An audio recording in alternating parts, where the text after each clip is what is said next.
స్థాయిలో కేంద్రంలో అధికారంలోకి రావాలనుకున్న బీజేపీ మేము దీనికి సరైన సొల్యూషన్ చూపుతామంటూ వీళ్ళకు తోడుగా పవన్ కళ్యాణ్ను పెట్టుకొని ప్రత్యక్షమైనది. ముగ్గురు కలిసి తిరుపతిలో సభలో ఆ రోజు మాట్లాడినది లేదా అప్పుడు జరిగిన ఆ సభ ఇవన్నీ గుర్తుకొస్తాయి ఎవరికైనా. సరిగ్గా 10 ఏళ్ళు. 10 ఏళ్ల తర్వాత అదే నాటకం. ఏమంటే నాటకంలో తేడా ఆ రోజు బహుశా కొత్త పెళ్లి కాబట్టి ఊపు మీద ఉన్నట్టున్నారు. ఈసారి కొంచెం వెళ్ళే మొత్తం డీలాగా కేవలం ప్రజలను మోసగించడానికి లేదా మోసగిస్తున్నామనే స్పృహ ఉండే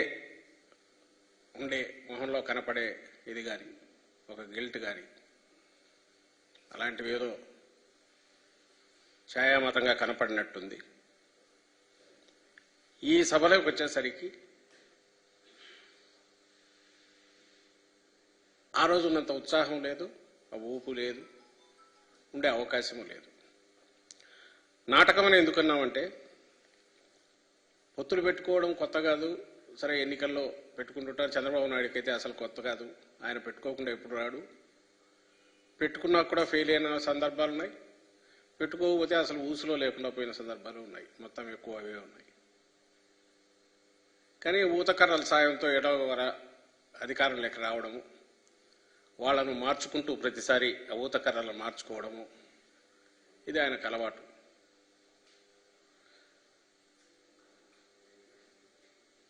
అలాగే ఎన్నికలు వచ్చినప్పుడు పొత్తు పెట్టుకోవడము, ఆ ఫ్రంట్ కానీ ఆ కూటమి కానీ ఏదైనా హామీలు ఇచ్చి ఆ హామీలతో ప్రజలను ఆకట్టుకోవడానికి, ఓటర్లను ఆకట్టుకోవడానికి ప్రయత్నం చేయడం కూడా సహజమే.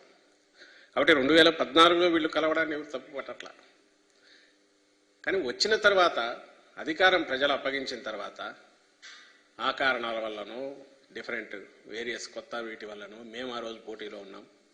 వీళ్ళందరూ కలిసినా కేవలం 1% ఓట్ల తేడాతో అధికారంలోకి వాళ్ళు వచ్చారు.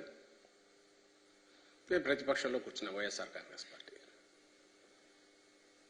నాటకమని ఎందుకు అనుకుంటున్నామంటే ఆ రోజు ఏవైతే హామీలు ఇచ్చారో ప్రత్యేక హోదాతో సహా ఇవన్నీ కూడా తర్వాత ఏమయ్యాయి. అలాగే ఆ కూటమి అధికారంలోకి వచ్చాక ఇక్కడ బీజేపీ వాళ్ళు పార్టిసిపేట్ చేశారు కేబినెట్లో, మంత్రివర్గంలో. కేంద్రంలో చంద్రబాబు నాయుడు గారి పార్టీ, తెలుగుదేశం పార్టీ ఎంపీలు వాళ్ళను అక్కడ కేబినెట్లో భాగస్వామ్యం తీసుకున్నారు. సో ఇది నిజమైన కూటమి లాగే నడిచింది. అలాంటి వాళ్ళు ఇచ్చిన హామీలు ఏమాత్రం అమలు చేశారు. అలాగే 2014లో అధికారంలోకి వచ్చిన 3-4 ఏళ్ల తర్వాత, 3 ఏళ్ల తర్వాతనే విడాకులు తీసుకొని మళ్ళీ పక్కకి వెళ్ళిపోయాక అసలు ఎందుకు వెళ్ళిపోయారు. అలాగే 2019లో సరే ఆ విడిపోయిన తర్వాత ఎన్నికల వరకు ఆల్మోస్ట్ బండబూతుల్లాగే తిట్టుకున్నారు.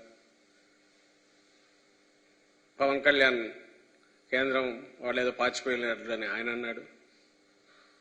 ఇంకా చంద్రబాబు నాయుడు అయితే మోడీని పూర్తి వ్యక్తిత్వ హననానికి, అంటే పాలిటిక్స్లో దిగజారుడు ధనానికి, అంటే ఈయన దాంట్లోనే